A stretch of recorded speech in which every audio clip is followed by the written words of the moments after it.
subconsciously or consciously, we look for partners that mirror our parents. A lot of black men, 65-70%, raised by single black women, but about half of them choose not to take a black woman as a partner. And is that upbringing influencing their choice in partner? Mine didn't. I was raised by a black woman. I still chose to find a black woman as a partner. My relationship with my mother was a great relationship.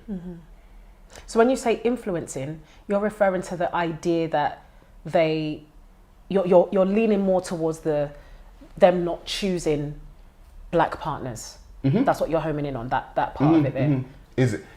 Do black women have anything to do with that? And the way in which they raise their boys. Now, that's not to say that a black man who is not in the house doesn't also have influence on his decision. Because a black family unit, if you saw a black family unit growing up, then you may be more inclined to build another black family unit. Right. But I'm saying because they're left with the mothers, because the fathers also have a role in this too, do you know what I mean? Yes. But because of the way the mothers were raising them, do you think that would have a influence on them? And this is what I'm saying. I think there comes a time where, especially if a man is at the age where they're able to pick partners for themselves, if we're talking lifelong, long-term relationships, not necessarily the exploration stage where, you know, you're figuring yourself out and you're happy to dabble in any and everything. When it's time to actually settle down and have a family, I'm hopeful that at that point, the man has had enough introspection to make a decision for himself and take responsibility for his own decisions. Right. I think it's unfair to, especially if the preference is for, because I suppose the other side of the argument is that even a problem? Is it an issue if they decide that, if a black man decides he doesn't want to be with a black woman? You know, is it a problem? If it is, then I would say that for a black woman to have to take responsibility for that as well, I just find... Do you know why I would say is it a problem? Yeah, go on. I'll tell you why I say it's a problem. In my experience, black women, majority of black women want a black man as a partner. Okay. So it's a problem for black women. Okay. Do you know what I mean? Like, would you agree or not agree? Would you, your ideal preference partner, would it be a black male? I'll speak for myself, yes. Right, okay, so you represent most black women. When it comes to statistics, most black women want a black male as a partner. There are ones that don't, which is fine, but I'm saying the majority do. So if the majority of black women want a black man as a partner, but then maybe half the black men are taking partners outside of black women, that's a problem for black women, right? Okay. Do you get what I'm saying? I do get what you're saying. Right. So my thing is, looking back, I'm just going to go a little bit somewhere else now. All right, go on. I'm going to go a little bit somewhere else.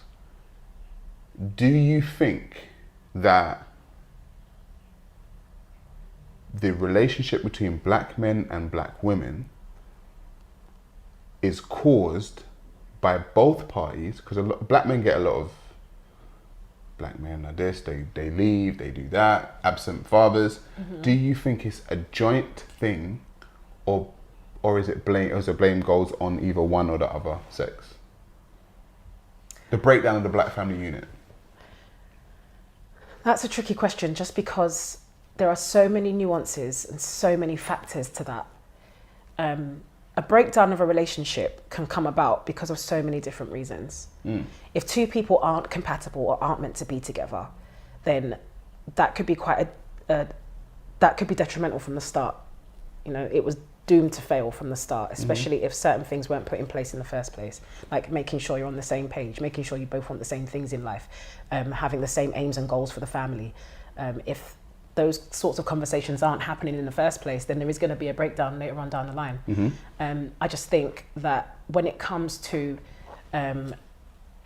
the sort of the wider view of a relationship between black men and black women in general, I just feel like there isn't enough, we're not united enough as a people.